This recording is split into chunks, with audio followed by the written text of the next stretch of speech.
Hey, it's Maximo and welcome to Maximo's Travels. In this video, I'll be exploring Tokyo, Japan. Our first stop is Ueno Park, where we'll see a fabulous display of sakura, or cherry blossoms.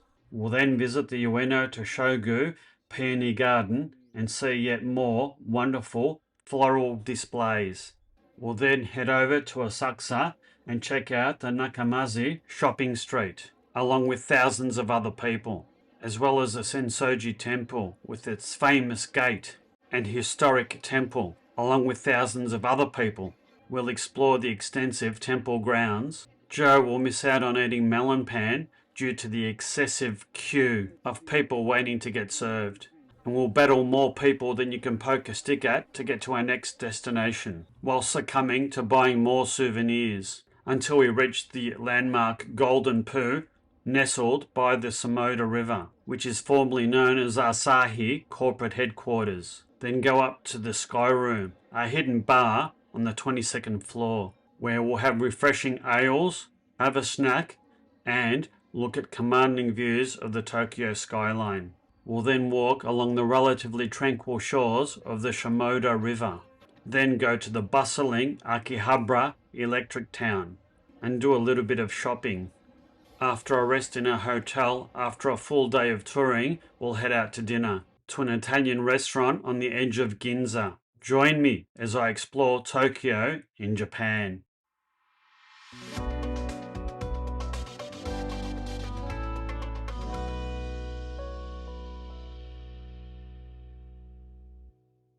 We woke up to another glorious spring day in Tokyo, had breakfast, and hit the road for a big day of touring Tokyo. We walked a few hundred meters from our hotel to Shimbashi Station and caught the Yamamote line.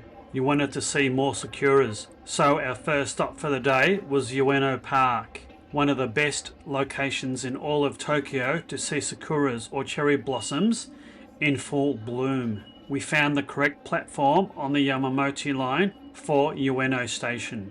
Ueno Station is 5 stops and about 14 minutes away from Shimbashi Station, close to where we were staying. So we've just got out of Ueno Station and there's a whole swarm of humanity heading towards the park. It's 9:30 a.m. on a Saturday. Yeah, lots of people. All here to see one thing, I think, and that's a sakura. Come out of the station or here, straight up, and that's yeah, it's all the Sakura-dori Avenue. Let's go. So no shaking trees, no barbecues, no smoking and no tents. I think we can manage that, Joe. I think so. So this is a Sakura-dori Avenue. Lots of sakura.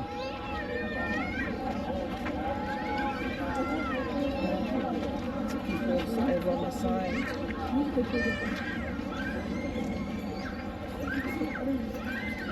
And the blossoms are just so stark against the blue sky. We walked along this fabulous tree-lined avenue and admired the sakura with the thousands of other people here doing exactly the same thing that we were.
think that was amazing. We go to the Peony Garden next. So there's a peony display.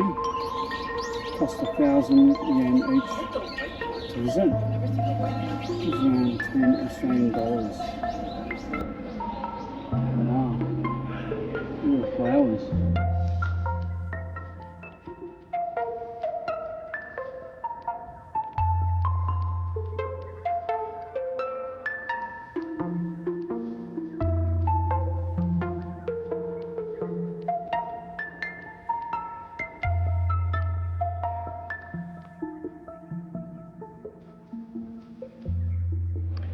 This Peony Garden is fantastic, isn't it? So much to photograph and see. The size. Yeah, the flowers, yeah. Magnificent.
The hundreds of different flowers on display at the Peony Gardens were absolutely fabulous, as was the Ueno Toshogu Shrine next door to the garden.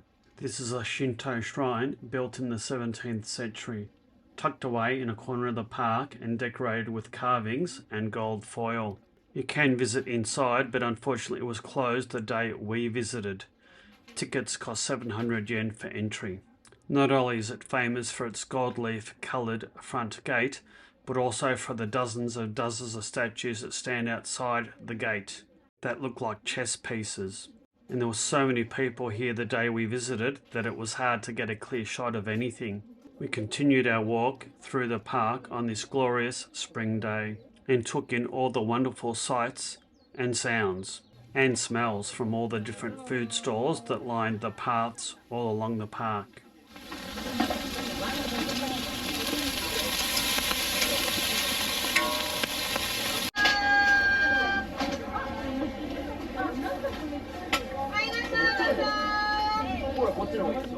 Ueno Park is huge and it's definitely one of the top attractions in Tokyo. There's so much to see and do here, and there's so many other nearby attractions such as Tokyo's National Museum, Natural History Museum and Art Museum. And I did come back to the park by myself later in our stay in Tokyo to check out some of the museums.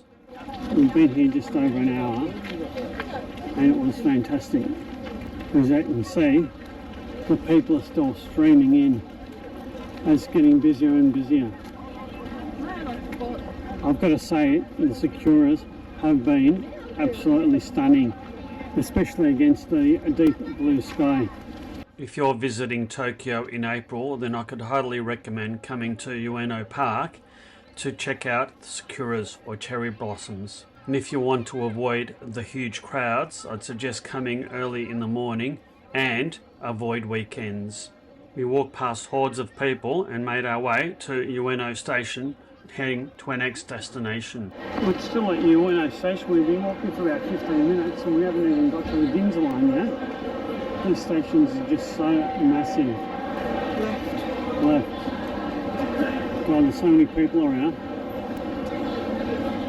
It's Tokyo. The first train that came on the Ginza line was so crowded we didn't manage to get on. However, we waited just a few minutes for the second train to arrive. It was a little bit less crowded and we managed to get on and ride 3 stops to Asakusa Station. We got off at Asakusa Station and started exploring the area. We walked along Shotengai, or covered shopping street. This runs parallel to the much more famous and much more crowded Nakamise Shopping Street. We were heading towards one of the most popular and most crowded destinations in all of Tokyo, the Senso-ji Buddhist Temple. We passed by many interesting cafes and shops, and I have to say, I had just had to buy one of these t-shirts. I couldn't resist.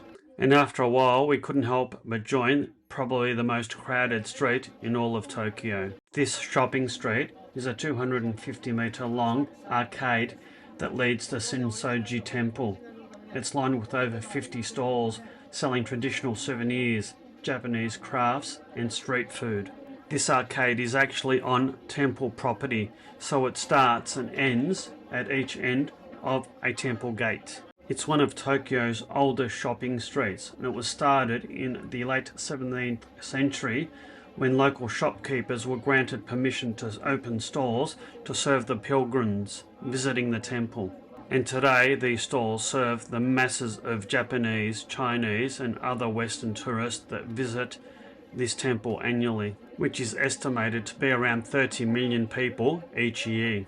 The Senso-ji Temple is Tokyo's oldest and most significant temple. It's believed to date back to the 6th century.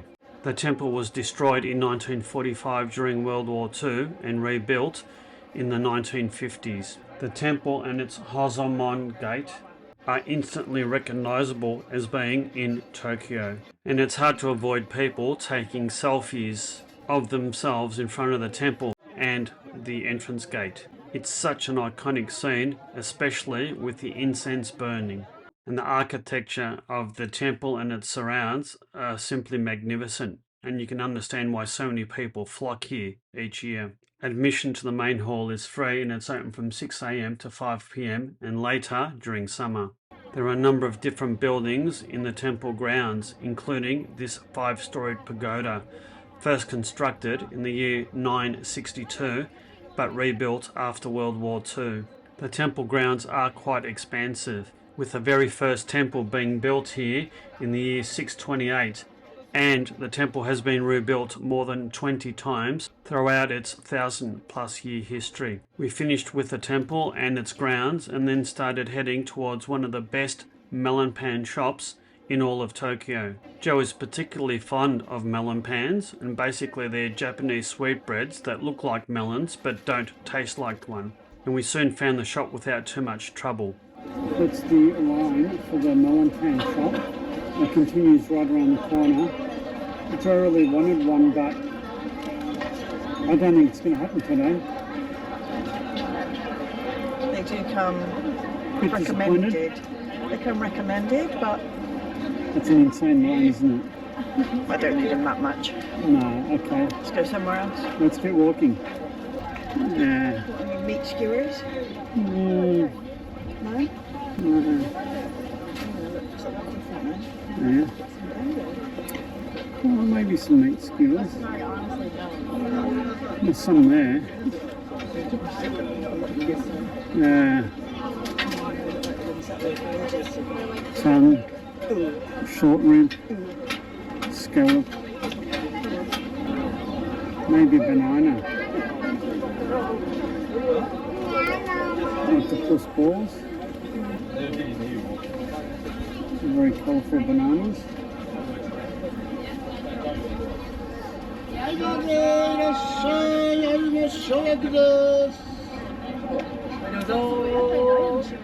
I got a couple of meat skewers and Joe got something vegetarian, and they were absolutely delicious. We walked past the temple complex once again and headed to our next destination. I've never seen the inside of a machine.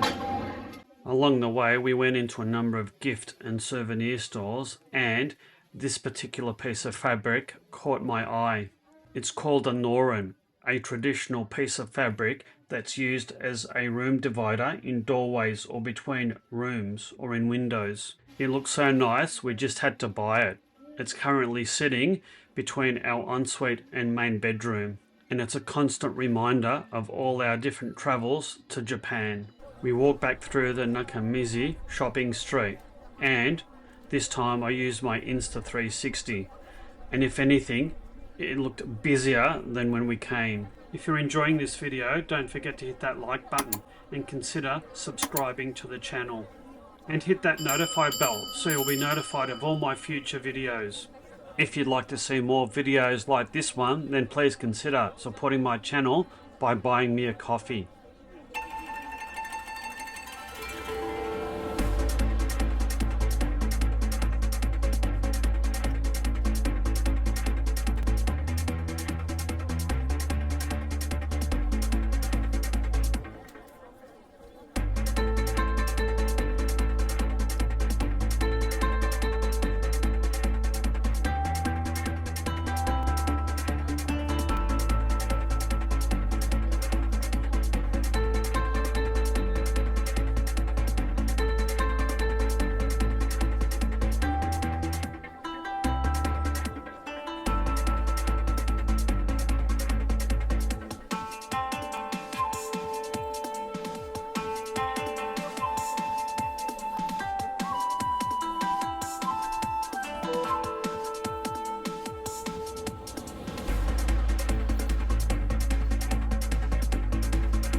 Our next destination was a very unique bar, the Sky Room, which is located on level 22 of the top floor of the Asahi Group head office building. The Asahi head office is another famous landmark in Tokyo.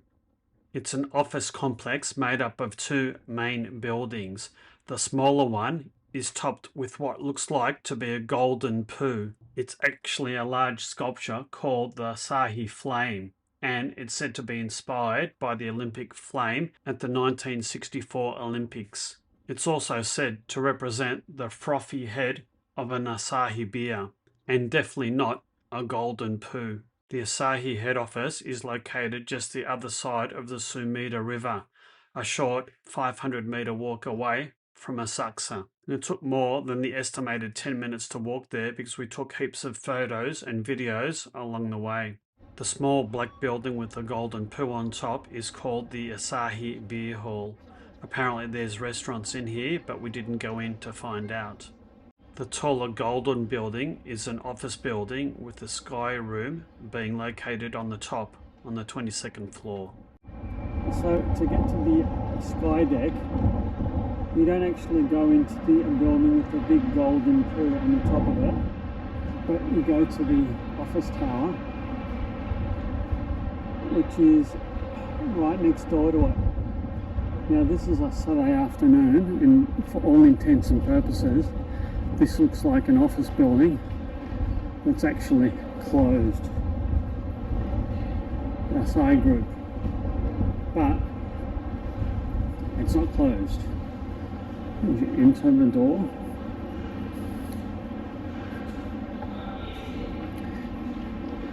and then enter another door,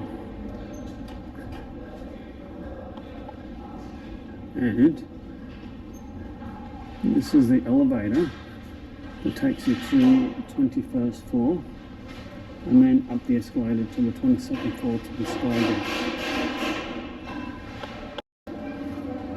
Get off the lift at the 21st floor and go up the escalators to the 22nd floor. The Sky Room can get quite busy. We didn't pre-book and registered our names and waited about 20 minutes to get a seat. And the later in the day it gets, the busier it becomes. It is advisable to pre-book, especially on weekends and public holidays. You order and pay at the front counter before being escorted to your seat. You can order a beer and a limited number of snacks, as the food options are quite limited. The bar offers spectacular views of the Sumida River and Asakusa, as well as the Tokyo skyline. Joe and I each ordered a super dry and some snacks. The beer was fresh, cold and crisp, and the views of Tokyo were absolutely stunning. It was a beautiful spring day with blue skies and a few white fluffy clouds. The visibility was absolutely fantastic. It's a very nice vantage spot, isn't it? Entry's free, you just have to order some beer and or some food. Nice little place to rest for an hour or so. Yeah, we only waited maybe 10 minutes. 15 minutes. Yeah, it's pretty good. Probably best to learn how to write your name in Japanese. katakana. Yeah. Because someone just went ahead and wrote my name down. Yeah, and they tried to pronounce it in katakana. Yeah. Luckily, you just looked around for the For white the, people. yeah, the white people that are English.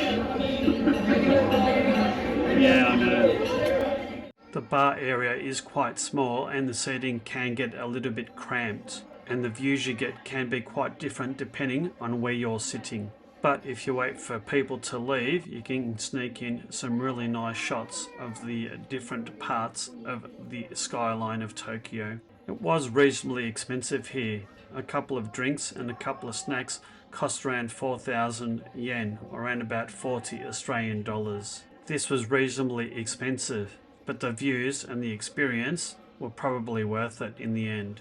We stayed in the Sky Room for around about an hour, enjoyed our drinks and the view before heading off again. This is a view from the men's toilet. Not too shabby, is it? We crossed a bridge back over the Sumida River and proceeded to walk along its banks.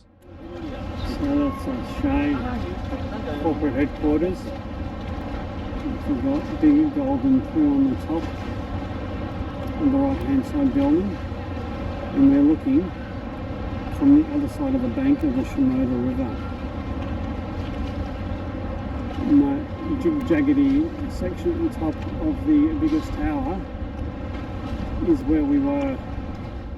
There were heaps of other people strolling along the banks of the river and enjoying the spring sunshine.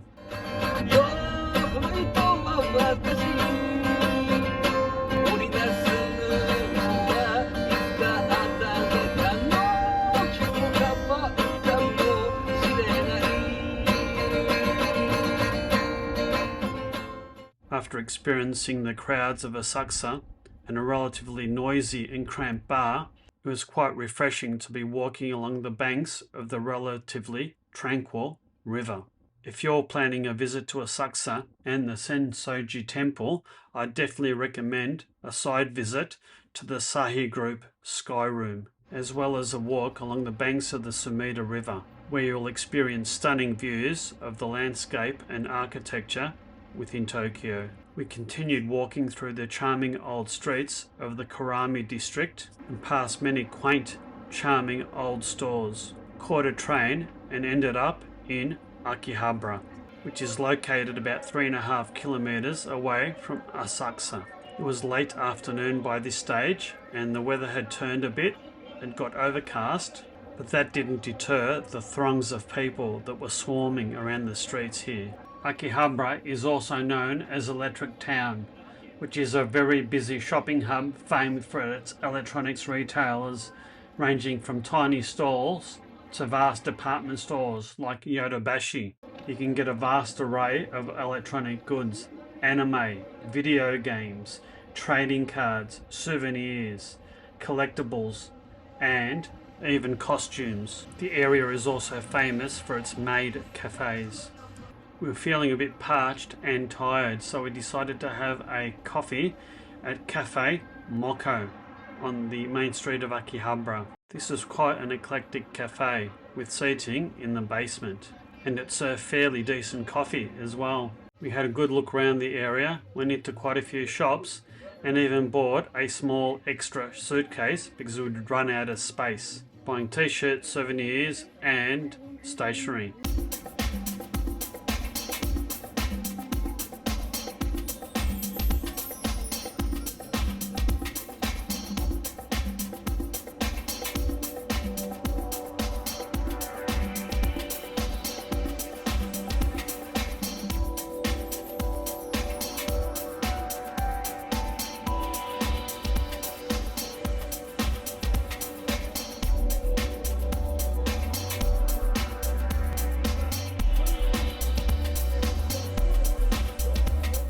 later that night. We made it back to our hotel for a well-earned rest, and then later that evening went out for dinner. We were staying on the outskirts of Ginza near Shimbashi Station and had oodles of choice of restaurants in the area. We decided to head to an Italian restaurant that was right beside the rail line just to try a different cuisine on this evening. We ordered a beer each, Joe ordered a pizza, and I ordered a Wagyu salad dish.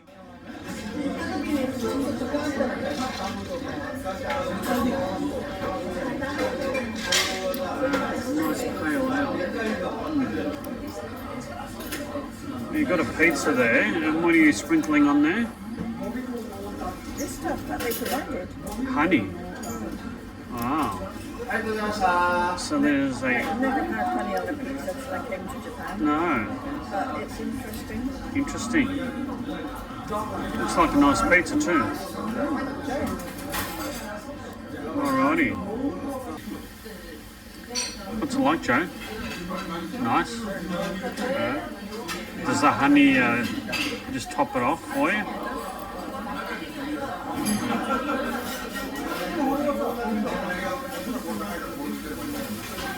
Well, my Wagyu dish has arrived, and it is large, that's for sure.